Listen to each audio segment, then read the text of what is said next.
The real problem isn't time, it's your mind. Hi guys, we live in a world that's spinning faster by the day. Technology evolves by the minute, social expectations intensify, and the lines between work and life blur. As a result, we're bombarded with distractions and buried under endless tasks. One of the most common struggles? We simply can't seem to manage our time. We try harder, buy planners, download productivity apps, follow morning routines. But what happens? We still feel exhausted. We still miss deadlines. And no matter how hard we push, the results don't match the effort. So here's a bold idea. Maybe time isn't the issue. Maybe it never was. The real culprit? Your mental state. What we need isn't tighter schedules, it's deeper alignment. We need mind management, not time management. That's the core message of today's featured book. Mind management, not time management. Productivity When Creativity Matters by David Kadavy. Kadavy, a best-selling author and renowned podcaster, has helped thousands of creatives and knowledge workers rethink the way they work. His insights have been shared on TEDx, The Post, and many other platforms. According to Kadavy, real productivity isn't about cramming more into your calendar. It's about understanding how your brain functions best and designing your life around that. Think about it. You've probably had days when everything was scheduled, but nothing got done, and other days when, in a single inspired hour, you made huge progress. That's not a fluke. That's the power of being in the right mental zone. This summary isn't just a breakdown, it's a toolbox. You'll discover how to harness your most creative energy, get more done with less strain, and stop fighting the clock. If you've ever wondered why traditional time hacks don't work for you, if you felt guilty for not being productive enough, or if you're searching for a smarter, more human way to work, this is your blueprint. Let's rethink productivity, starting with the one thing we carry with us always, our mind. Let's begin. Chapter 1. The Turning Point. David Kadavy never saw himself as a writer. In fact, he didn't even enjoy writing much as a kid. But one day an unexpected book deal came his way, one that most people would be foolish to turn down. It was a rare opportunity and he knew it. So he reorganized his life to write that book. He canceled social plans, skipped dinners with friends, stopped dating. He even started getting his groceries delivered, all to make space for writing. He created the perfect environment. Quiet, uninterrupted. Time was no longer an issue. But there was one massive problem. When David sat down to write, nothing came out. No words, no flow, just silence and a blank screen.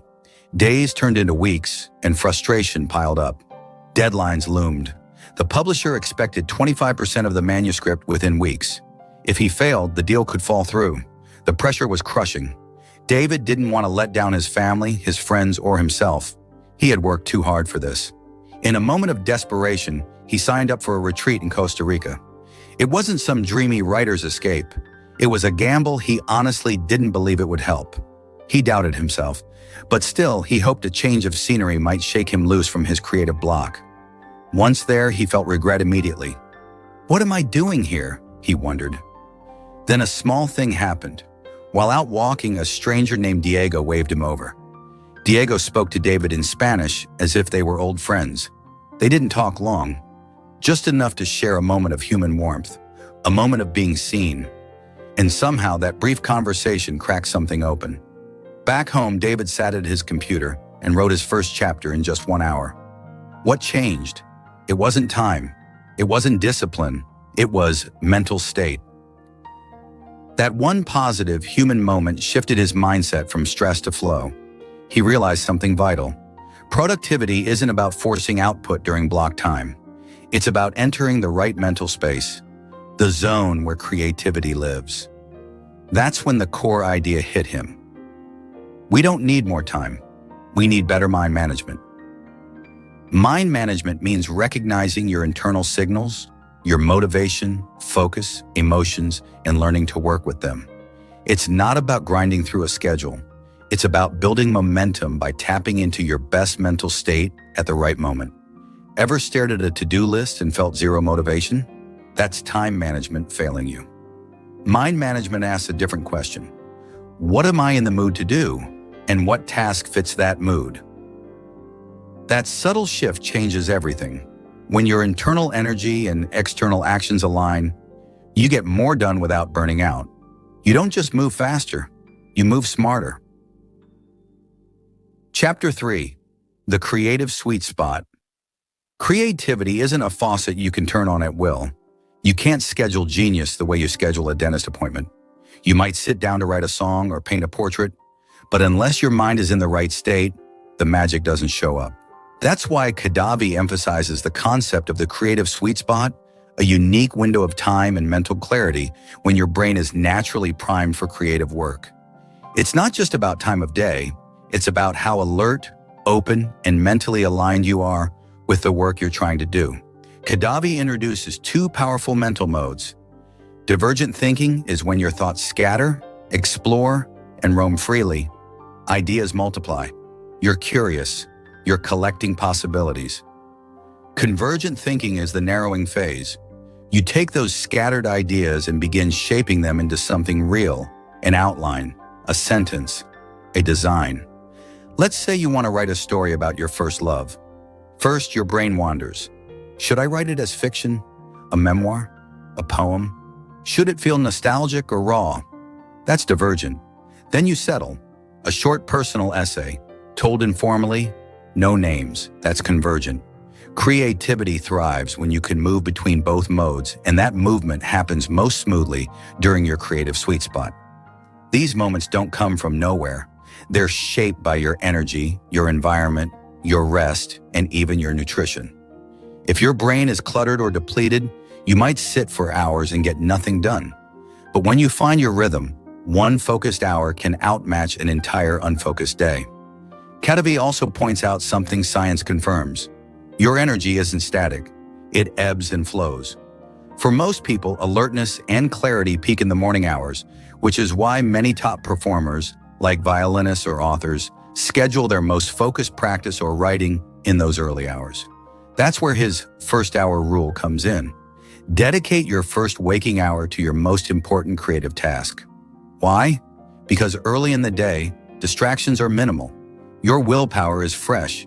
Your brain hasn't been hijacked by emails, meetings, or social scrolls. And psychologically, checking off that important task early gives you a momentum boost for everything else. But don't just copy someone else's schedule. Your creative sweet spot might be at night or during a midday walk. The key is to track your own rhythms and protect that time like gold. Mind management is about knowing when your mind is ready and respecting that readiness by giving it the space to shine. Chapter 4. How creativity really works. Creativity is often misunderstood. People think it's about sitting down, cranking out ideas, and powering through the process like it's a checklist. But real creative work doesn't follow straight lines, it follows cycles. And those cycles aren't just habits, they're rooted in psychology. According to social psychologist Graham Wallace, creative work unfolds in 4 distinct stages: preparation, incubation, illumination, verification. Kadavy leans heavily on this framework, and his personal experience brings it vividly to life. Let's break it down. 1. Preparation. This is where it all begins. You immerse yourself in the problem. You collect information. You brainstorm. You analyze. In this stage, you become a sponge soaking up facts, patterns, and possibilities. Kadavy spent hours surrounded by books, scribbling on whiteboards, digging through journals, all to prime his mind for a breakthrough. It might look chaotic, but it's crucial groundwork. Without this raw material, you've got nothing to build from later. 2. Incubation. This is where most people get stuck because it looks like nothing's happening. But under the surface, your brain is processing. You might take a walk, do chores, hang with friends. The key is to step away. Give your subconscious space to work. Kadavy describes this phase as counterintuitive, but essential. Trying to force progress here only leads to stress. Creativity, he says, needs room to breathe. 3. Illumination. This is the aha moment. The idea clicks. The line you've been chasing writes itself. The concept you couldn't figure out finally reveals itself in a flash. It often shows up when you least expect it during a shower, a commute, even in a dream. Paul McCartney famously dreamed the melody for Yesterday. He woke up and played it on the piano, unsure if he had heard it somewhere before. That moment didn't come from nowhere. It came after years of music preparation and subconscious rumination. 4. Verification. Here's where you shape and polish the raw idea. You make it work. You check for holes, refine the form, make sure it's not just good, but real. McCartney spent over a year tweaking Yesterday before releasing it, fine-tuning the lyrics, arrangement, and verifying the melody's originality. Kadavy reminds us, a breakthrough isn't the finish line, it's the starting gun. Without this final stage, even brilliant ideas fade or fall apart. The takeaway? You can't skip steps. You can't shortcut creativity. To produce great work, you have to respect the rhythm, immerse, step away, stay open, and then refine.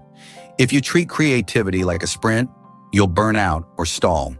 But if you treat it like a wave, a rhythm, you can ride it all the way to real breakthroughs. Chapter 5. Know how your brain works, then work with it. When people talk about productivity, they usually focus on routines, tools, or schedules. But Kadavy says those are just surface-level tactics. If you really want to do meaningful creative work, you have to go deeper down to how your mind operates. Creativity isn't one-size-fits-all. It's not even one-size-fits-you. Your brain moves through different mental states, and each one supports a different kind of work.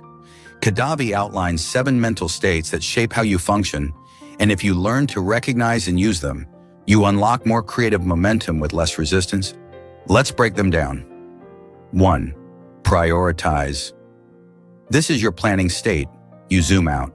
You look at all the options, tasks, and goals, and decide what matters most right now. It's strategic. It's reflective. Kadavy used to go to a quiet building, the 19th floor of the John Hancock Center, to do this kind of thinking. The location helped him step out of the noise and look at his big picture. 2. Explore. This state isn't about answers, it's about questions. It's about curiosity with no agenda. You follow threads. You let yourself get pulled down rabbit holes without guilt. It's where you discover inspiration in unexpected places, whether it's a documentary on painting history or an obscure Wikipedia page. 3. Research.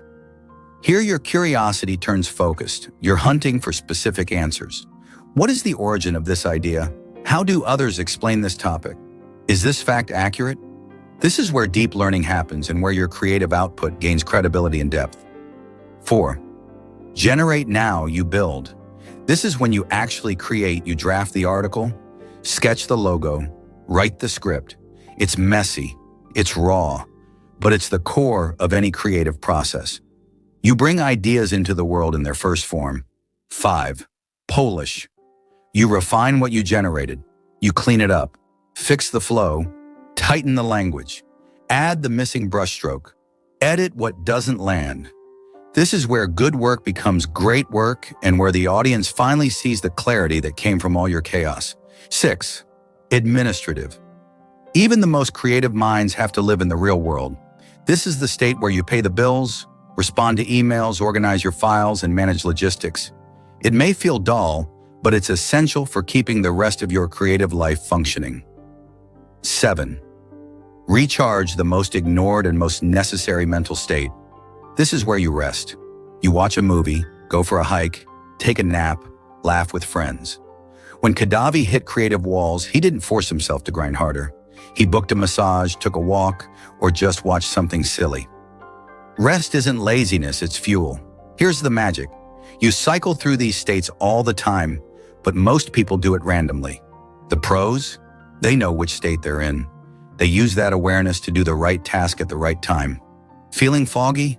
Maybe it's time to explore or recharge. Laser-focused? Generate or polish. Stuck in loops? Step into prioritize mode.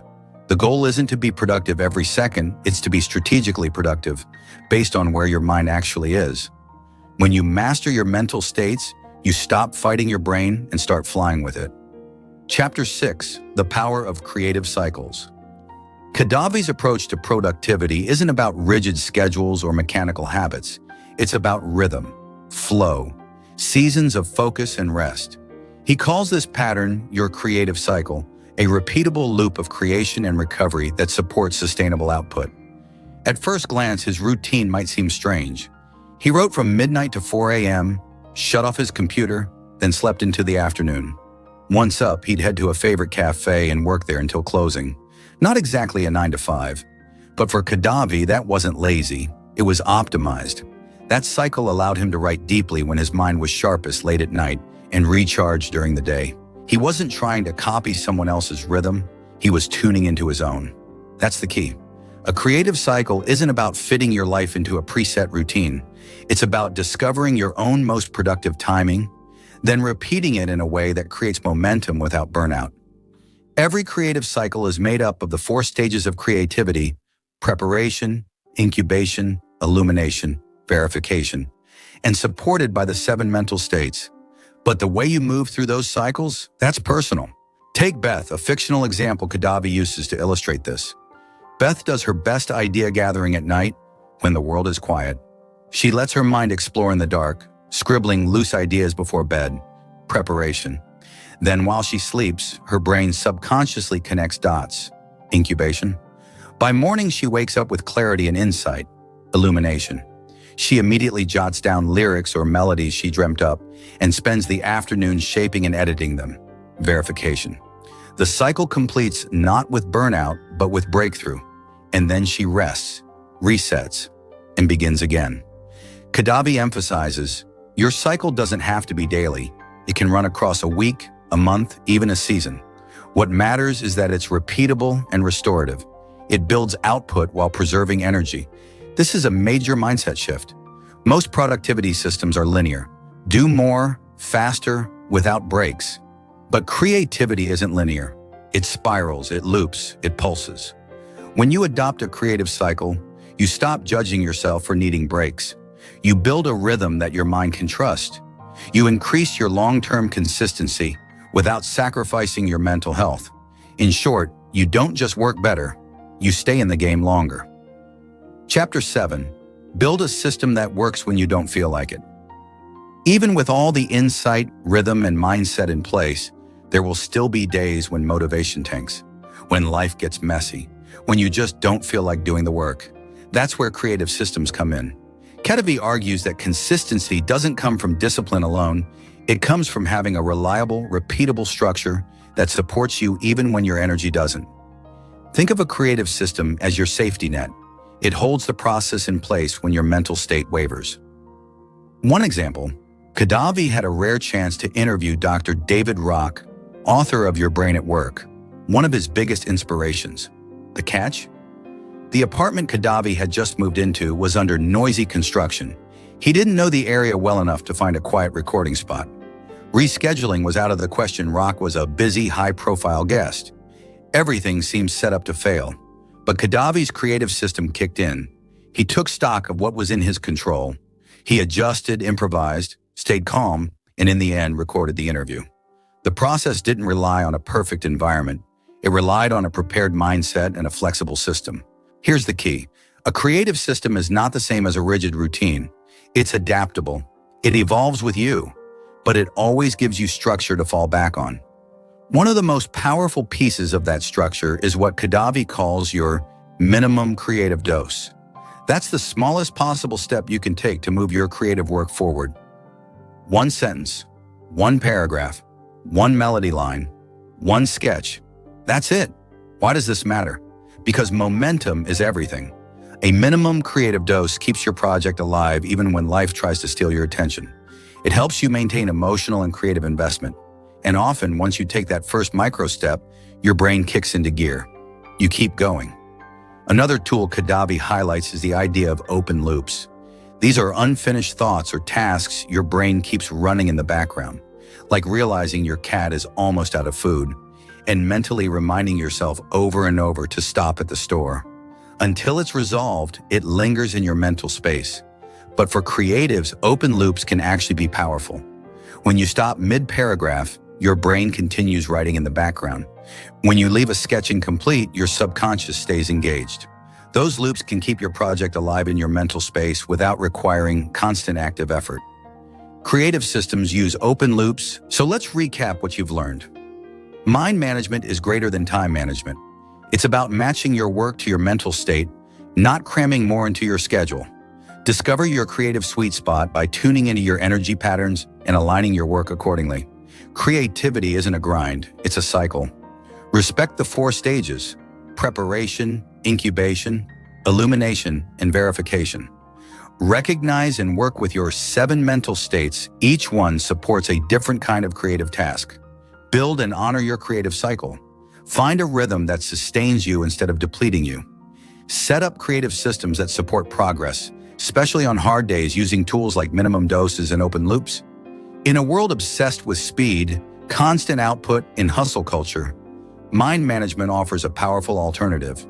A life built not just on doing more, but on creating better, with less stress and more sustainability. So the next time you feel like you're falling behind, ask yourself not how do I make more time, but how do I support my